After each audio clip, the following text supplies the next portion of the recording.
Indonesia saat ini kena yang dinamakan middle income trap country, yaitu istilah di mana kelas menengah tidak bisa naik ke kelas atas. Jadi negara Indonesia yang berada di kelas menengah ini tidak bisa naik. Sekali lagi harus digarisbawahi, tidak bisa naik di kelas atas atau tidak boleh. Negara yang terjebak di dalam middle income trap adalah negara yang GDP per kapitanya adalah antara $3.500 sampai $5.000 per kapitanya seperti Indonesia. Banyak negara yang terjebak di kelas menengah itu selama puluhan tahun. Misalnya Brazil itu lebih dari 30 tahun baru keluar dari istilah negara dengan middle class income-nya. Argentina juga sama, puluhan tahun juga baru bisa keluar. Ini yang terkadang membuat kita berpikir, seandainya saja ya, kita ini adalah kepala negara Amerika atau kepala negara Cina, di mana keduanya saat ini memainkan perdagangan internasional lebih dari 30%, lebih dari 70%. Maka negara pasar harus dibuat GDP-nya tidak di bawah dan tidak di atas, di trap. Mengapa? Karena kalau negara-negara pasar tadi income-nya naik, maka negara tersebut harus menjadi negara produsen, dan ini malah menjadi kompetitor negara besar. Nggak boleh.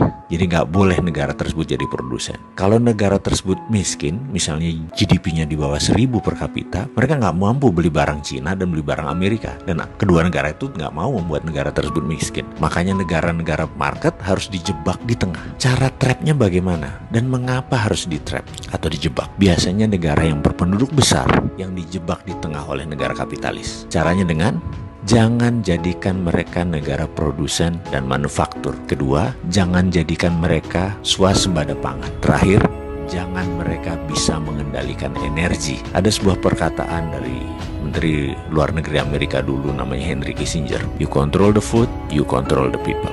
You control energy, you control the country. Kalau mau mengendalikan rakyat, kendalikan pangan mereka. Kalau mau mengendalikan sebuah negara, kendalikan energi mereka, minyak bumi mereka. Kita kasih contoh sederhana negara Venezuela yang baru-baru ini. Negara ini menghasilkan minyak lebih besar dari Indonesia. Suatu saat Venezuela melawan dalam tanda petik Amerika dengan menjual minyak mentahnya ke Cina. Amerika marah dan Amerika membuat Venezuela menjadi failed state atau negara gagal dengan financial warfare yang dilakukan oleh economic hitman-nya, pasukannya CIA-nya Amerika. Dan kita semua tahu negara tersebut dalam setahun terjadi hyperinflation. Mata uang Venezuela nilai jatuh 1.000.000% sampai harus menerbitkan cryptocurrency sebagai ganti mata uang negara mereka. Sebagai catatan, Amerika sangat memperhatikan homeland security-nya. Jadi mulai dari ujung benua Amerika Utara sampai ujung selatan Chile, Argentina harus di bawah kendali Amerika. Jadi ya hal-hal negara seperti Venezuela ini disikat pasti. Oke, kita kembali ke topik. Bagaimana supaya kita keluar dari jebakan middle income country tadi?